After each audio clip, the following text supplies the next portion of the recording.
को प्रणाम। हम कर रहे हैं एक दिव्य देव स्वाध्याय, कामनाएं भगवान को सौंप दे।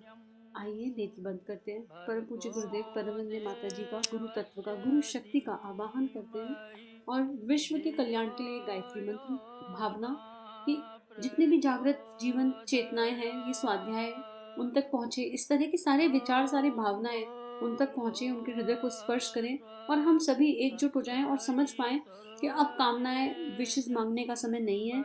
अब भगवान के साथ कंधे से कंधे मिलाकर काम करने का समय है, शिष्य बनने का समय है। और शिष्यत्व की सुंदर परिभाषा गुरुदेव हमें स्वाध्याय में समझा रहे हैं। तो यही भावना करते हैं, यही प्रार्थना करते हैं कि हम सबके भीतर का शिष्य जागृत हो जाए। ओम भूर्भुवः स्वाहा तत्सवितुर्वरेण्यं भर्गो देवस्य धीमहि धियो यो नः प्रचोदयात्। पिछले स्वाध्याय में गुरुदेव ने हमें बताया, गरीबी की सही डेफिनेशन बताई कि किस गरीबी की बात गुरुदेव कर रहे हैं, कौन सी वो भावना है जिसकी गुरुदेव बात कर रहे हैं। और गुरुदेव उसको सिंपल लिविंग, हाई थिंकिंग तक ले गए, सादा जीवन उच्च विचार तक ले गए। यहाँ पर एक एपीजे अब्दुल कलाम का एग्जाम्पल भी याद आता है। अब्दुल कलाम वैसे देश के प्रेसिडेंट रहे, लेकिन जब उनका सामान देखा गया या उनके पास क्या है, जब वो उन्होंने देह त्याग दिया तो उनके पास कुछ भी नहीं निकला। हम लोगों के पास, उनके पास 2 जोड़ी कपड़े निकले हार्डली। वो सामान संग्रह में रखा हुआ है, संग्रहालय में। जब आप कभी आपको वहां पर जाके देखने को मिले तो आप देखिएगा, बहुत लिमिटेड सामान। ऐसे ही कोलकाता में एक म्यूजियम है। उस म्यूजियम में जो ठाकुर के 16 डिसिपल्स थे, चाहे वो विवेकानंद रहे हो, चाहे पूरे जो खुद ठाकुर, मतलब जितने भी उनके डिसिपल्स थे, उन सबका सामान है। और आप देखो कितने लिमिटेड सामान के साथ उन्होंने एक दिव्य जीवन दिया। चाहे वो ब्रह्मानंद जी हो, चाहे वो चेतनानंद जी हो, प्रेमानंद जी हो, सबका उसमें सामान रखा है। इतना सुंदर है वो, मठ के अंदर है म्यूजियम। और गजब का लगता है कि इतना दिव्य जीवन और इतने कम सामान के साथ उन्होंने जिया, बिल्कुल लिमिटेड। तो यही बात गुरुदेव हमें बता रहे हैं कि जब हमारे अंदर देने का भाव जागृत हो जाता है, जब हमारे अंदर भक्ति का प्रवाह जागृत हो जाता है, जब वो हम अनंत स्रोत बन जाते हैं, तो हमारी अपनी कोई इच्छा शेष नहीं रह जाती। और हम अपने लिए कठोर और सामने वाले के लिए नर्म हो जाते हैं। हम अपने लिए कम और औरों के लिए ज्यादा सोचते हैं, और ये ऑटोमेटिकली हो जाता है। तो क्या है यही नियम, ये एक ब्राह्मणोचित जीवन है, जो ब्राह्मण साधु संतों के लिए भी यही नियम बताया गया है कि, और गुरुदेव ने बताया था इनिशियल स्टार्टिंग में, संत हृदय क्या होता है और एक ऋषि का जीवन क्या होता है। और तो गुरुदेव यही बोल रहे हैं कि एक मितव्ययी जीवन, एक ऐसा जीवन जिसमें अपरिग्रह हो। परिग्रह का मतलब कलेक्शन है, इकट्ठा, किसी भी चीज का संग्रह करने का भाव ना हो। आज मेरे पास कुछ है, मैंने अनासक्त भाव से उसको यूज कर लिया। कल मेरे पास नहीं है तो मुझे याद ना आए। जैसे राजा जनक, कहने को पूरा राज्य था उनका, लेकिन उस राज्य से कोई मोह आसक्ति नहीं थी, कोई अटैचमेंट नहीं था। तो हमें अपरिग्रह होनी चाहिए, कोई कलेक्शन का भाव ही नहीं होना चाहिए। क्यों? हमारे पास जितना है उसको भी कम से कम इस्तेमाल करना है, और जितना है अपने पास उसमें से जितना बांट सकते हैं ज्यादा से ज्यादा उसको बांटने का प्रयास करना है। अब गुरुदेव आगे लिख रहे हैं कि शिष्य बनने की जो अगली कसौटी है, गुरुदेव हमें यही शिष्य बनना सिखा रहे हैं ना, कि कैसे बना जाएगा। तो पहला आदर्शों को स्वीकार करना है, फिर गरीबी को समझना है, फिर अपने लिए कम औरों के लिए ज्यादा, सिंपल लिविंग, हाई थिंकिंग। अब बोल रहे प्राणवान बनिए, कष्ट उठाइए, औरों के हित जो जीता है, औरों के हित जो मरता है, उसका हर आंसू रामायण, हर एक कर्म ही गीता है। बहुत सुंदर प्रज्ञा गीत है, गूगल पर जाकर देखिए तो आपको मिलेगा। और यहाँ से वो तप आरंभ होता है। भाई किसने कष्ट नहीं उठाया? विवेकानंद जी ने कष्ट उठाया, मीरा ने कष्ट उठाया, शबरी ने कष्ट उठाया, शंकराचार्य ने कष्ट उठाया, ध्रुव ने उठाया, प्रहलाद ने उठाया। एक भी जीवन चरित्र देख लो, भगवान बुद्ध ने उठाया, राम ने उठाया, कृष्ण ने उठाया। कोई ऐसा हो जिसने कष्ट ना उठाया हो? और क्यों उठाया? अपने लिए नहीं, अपनों के लिए। और उनके अपनों की डेफिनेशन क्या थी? वसुदैव कुटुंबकम, पूरा विश्व अपना हो गया था। यहीं से तब प्रारंभ होता है कि अभी तो हम अपने कष्ट से, अपने दुख से बाहर ही नहीं आ पा रहे, तो दूसरे के दुख को, दूसरे के दर्द को क्या ही एड्रेस कर पाएंगे।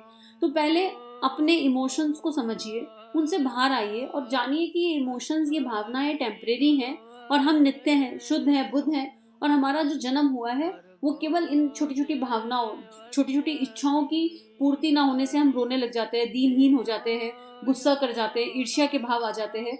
हम इसलिए नहीं जन्मे हैं। तो गुरुदेव बोल रहे हैं तब वहीं से आरंभ होता है। हमको अपने भिन्न भिन्न कामों के लिए कष्ट उठाना है, तैयार रहना है। और अच्छे काम हमने गुरुदेव एक एग्जाम्पल भी दे रहे हैं कि आपने देखा होगा कि अच्छे काम करने वालों को गालियां पड़ जाती हैं, समाज सुधारकों को रोज लोग गालियां देने लग जाते हैं। स्वामी दयानंद को जहर खिला दिया, गांधी को गोली मार दी, कृष्ण को तीर लग गया।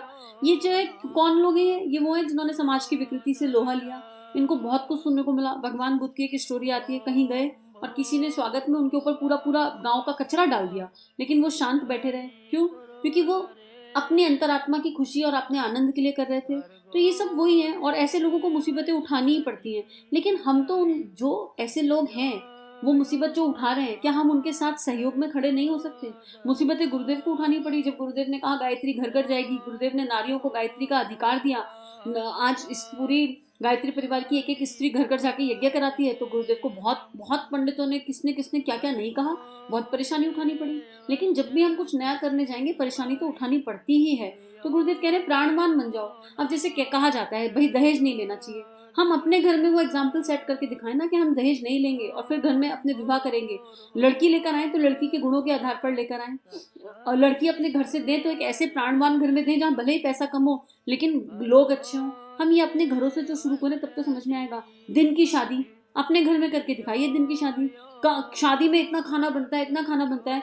आप अपने घर की शादी में एक मिनिमाइज्ड मेन्यू के साथ, बहुत सिंपल मेन्यू के सामने वाले का, अतिथियों का मान सम्मान भी बना रहे और वेस्टेज भी ना हो, इस तरह का करके हम खुद जब हम अपने स्तर से कुछ कर पाएंगे तभी बात बनेगी। और आजकल युवा वर्ग कर रहा है। ऐसी कितनी शादियां सुनने में आती हैं जहाँ पर लिफाफे नहीं मांगे जाते। अगर आपको कुछ देना ही है तो आप अनाथ आश्रम में डोनेशन दे दीजिए, ऐसा कहा जाता है कि आप हमें कुछ मत दीजिए। ऐसे एग्जाम्पल सेट हो रहे हैं आजकल। तो गुरुदेव कह रहे हैं कि पहले स्वेच्छा से तैयार हो जाओ मुसीबतें उठाने के लिए, और कहो मुसीबतों से कि आपका स्वागत है, कठिनाइयों आपका स्वागत है। लोग जो मर्जी बोले, लोग गाली दें, खराब बोले, सब कुछ बोले, हमें कोई परवाह नहीं है। किसको नहीं मिली होगी? भगत सिंह फांसी पर झूल गए, पर जब तक फांसी पर नहीं झूले होंगे बहुत कुछ सुनना पड़ा होगा। माँ मीरा को कितना कुछ सुनना पड़ा होगा, घर परिवार माता पिता सबसे, हर कोई कर रहा है। लेकिन जिसने अपना संकल्प, अपना मन पक्का कर लिया, उसको फिर नहीं अंतर पड़ता, क्योंकि उसको पता है कि उसने भगवान के खेत में नौकरी करी है और ये राह नहीं है फूलों की, यहाँ पक पक कर कांटे मिलते हैं। तो भैया संसार में क्या फूल मिल रहे हैं हर जगह, वहां पे भी तो पग पग पर कांटे ही मिल रहे हैं। तो कम से कम इन कांटों को निकालने वाली शक्ति, वो गुरु शक्ति साथ तो चल रही है, तो दिक्कत क्या है? तो गुरुदेव कहते हैं कि किसी का चेला बनने की जरूरत नहीं है, कुछ नहीं करना, गोली खाने को तैयार हो तो आ जाओ। अध्यात्म एक ऐसा मार्ग है जहाँ तलवार पर चलना पड़ेगा और गोली खानी पड़ेगी, और बीवी की गाली भी खानी पड़ेगी। हो सकता है बच्चे भी गाली दे दे, पड़ोसी भी गाली दे दे, क्योंकि जब हम श्रेष्ठ सिद्धांतों पर चलते हैं तो हम किसी के गले नहीं उतरते, हजम नहीं हो पाते। लोग हमारी वो भावनाएं जो हमारी होती ही नहीं, हम तो फिर यंत्र हैं, यंत्र भी नहीं है, परमात्मा की दी हुई होती है, वो भावनाएं किसी को समझ में नहीं आती। सोचो राधा कृष्ण के प्रेम पर आज भी जो मूर्ख ही कहना चाहिए, शब्द गलत है, पर आज भी जो लोग नहीं समझते वो उंगली उठा देते हैं। तो इसका क्या ही करेंगे? कृष्ण की 16,108 पटरानियों का तत्व दर्शन समझे बिना उस पर अपनी टिप्पणी कर देते हैं। इसका क्या ही अर्थ समझा जाएगा? तो गुरुदेव यही कह रहे हैं कि अब अपने स्वार्थों को त्याग दीजिए। जो स्वार्थी हैं उनको आघात पड़ेगा, उनको चोट पड़ेगी, और आप जब सही मार्ग पे निकलोगे तो जो स्वार्थी हैं वो आपकी बुराई करेंगे, आपको गालियां देंगे, क्योंकि उनको नहीं समझ में आएगा आपका परमार्थ का भाव। वो तो यही कहेंगे अपना घर संभल नहीं रहा और दुनिया में प्रकाश दिखाने चले हैं, वो तो इसी तरह की बात करेंगे। ठीक है, हो सकता है आप ज्यादा अच्छा काम करो तो आपका ट्रांसफर हो जाए, आपको नौकरियों से निकाल दिया जाए, आपको जेल हो जाए, आपको अनेक मुसीबतें उठानी पड़े, क्योंकि तपस्वी जीवन जीना आसान नहीं है। लेकिन जो ये जीवन जी लेता है उसके अंदर क्षमताओं का विकास हो जाता है, और फिर भगवान उसके सारे प्रारब्ध धर लेता है, उसके सारे योगक्षेम कर लेता है। उसके अंतर अगर वो शक्ति है तो फिर भगवान जो है अपना अनुदान इस कदर उस चेतना पे बरसाएगा, इस कदर, और वो कौन जान पाएगा? जिसने स्वाद चख लिया वो जान जाएगा, जिसने नहीं चखा वो नहीं जान पाएगा। लेकिन एक बार हमें शक्ति साहस के साथ प्राणों उस दिव्य प्राण से भरा होना चाहिए कि हम मुसीबतों से भयग्रस्त ना हो। और सच्चा शिष्य वही है जिसमें कोई भय नहीं। अगर थोड़ा सा भी भय मन में है तो फिर अभी हम शिष्य नहीं बन पाए। तो प्रेम और भय एक साथ नहीं रह सकता, और प्रेम गुरु से हो जाए तो इंसान समर्पण की राह पर चलने लगता है और शिष्य बन जाता है। तो यही बात गुरुदेव कह रहे हैं। आगे गुरुदेव कह रहे हैं मेरे पास आओगे तो मैं तुम्हें कंगाल बना सकता हूँ। कंगाल हमारे अंदर जो विकार है उनसे खाली कर देंगे तो हम कंगाल हो जाएंगे। लेकिन गुरुदेव कह रहे हैं तुम मेरे पास आओ, बोलो बीमा दिलवा दो, तो मैं कहूंगा नहीं, तुम अगर अध्यात्म के मार्ग पर चलना चाहते हो तो मैं तुम्हें कंगाल बना दूंगा। देखा राजा भृतहरि को, उसको कंगाल बनना पड़ा, हरिश्चंद्र को कंगाल बनना पड़ा, ध्रुव को कंगाल बनना पड़ा, गोपी चंद्र को कंगाल बनना पड़ा, बुद्ध को, राम को, भरत को, भगवान के सारे भक्तों को कंगाल बनना पड़ा। अगर तुम मुझसे कहो कि मैं तुम्हें अमीर बना दूं तो भाई मैं ये झूठा आश्वासन नहीं दे सकता, मैं तुमको अमीर नहीं बना सकता। अगर तुझे अमीर बनने की इच्छा है तो तू राम नाम लेना बंद कर, तू मंत्र मैं तुझे एक मंत्र बताता हूँ, उसका नाम है रावण, तू रावण का जप कर, पर मैं तुझे अमीर नहीं बना सकता। मैं तुझे सोने की लंका चाहिए तो रावण को याद कर, रावण तुझे सोने की लंका दे सकता है। रावण का पाठ कर, रावणाय नमः किया कर, लक्ष्मी जी भी मिल जाए, पैसा भी आ जाए, लेकिन राम नहीं आएगा, क्योंकि राम आएगा तो तपस्वी बनाएगा, ब्रह्मचारी भी रखेगा, और कृष्ण आएगा तो मर्यादाओं का पालन भी करना पड़ेगा, महाभारत भी करनी पड़ेगी, अपनों के सामने खड़ा भी होना पड़ेगा। तो मैं तो तुमको कंगाल कर सकता हूँ। लेकिन गुरुदेव किस चीज से कंगाल करते हैं? हमें बांसुरी बना देते हैं भगवान की, हम अंदर से खाली हो जाते हैं, हमारे अंदर कोई सुख नहीं रहता, कोई दुख नहीं रहता, और हम आनंद का स्रोत बन जाते हैं, और एक टाइम पर आकर परमानंद बन जाते हैं। इतना असीम सुख है, इस सुख को जिसने जिया वही जान सकता है, लेकिन उसके लिए इस रास्ते पर चलना पड़ेगा। तो गुरुदेव यही कह रहे हैं। और फिर कुछ कमी नहीं रहती, लेकिन आप इतना अपरिग्रही हो गए हो कि आपके पास जितना भी आएगा आपको अपना कुछ अनुभव ही नहीं होगा, आपको लगेगा कि ये मेरा है ही नहीं, मेरा कोई अधिकार नहीं है इस पर, और आप सब बांटते हुए चले जाओगे। और ये करने के लिए बहुत गहरा तप करना पड़ेगा, तपस्वी जीवन जीना पड़ेगा, और तपस्वी जीवन जीने के लिए चाहिए हिम्मत और शक्ति।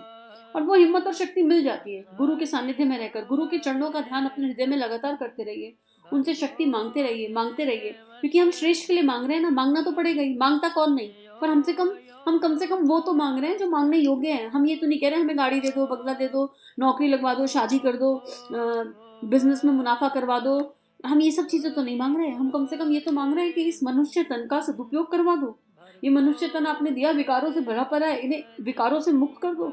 मांगने की चीज तो कम से कम मांग रहे हैं, क्योंकि वो अपने से नहीं हो पाएगा, उसके लिए शक्ति चाहिए, और वो शक्ति अपने में है ही नहीं, वो गुरु के पास है। तो गुरु के चरणों में बैठकर पूरे हृदय से, करुणा से पुकार लगाकर मांगने में कोई बुराई नहीं है।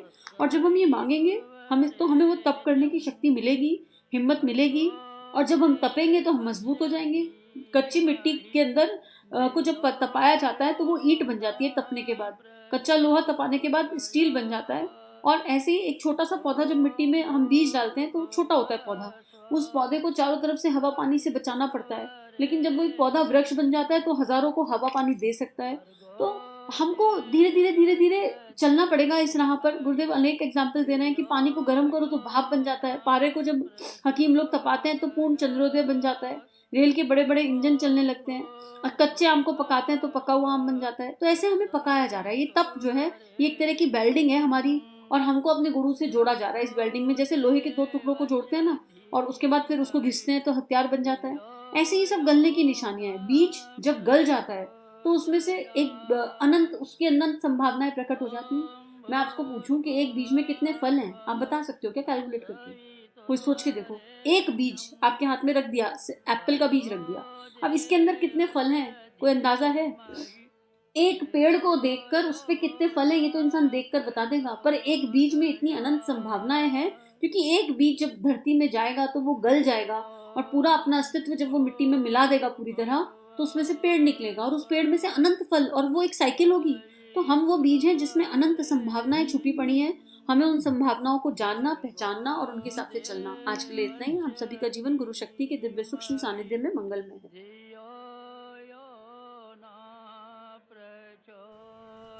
हमारे YouTube चैनल को सब्सक्राइब कीजिए और बेल आइकन पर क्लिक कीजिए, ताकि आने वाली सभी वीडियो की नोटिफिकेशन आपको मिलती रहे। आप सभी को बहुत बहुत थैंक यू।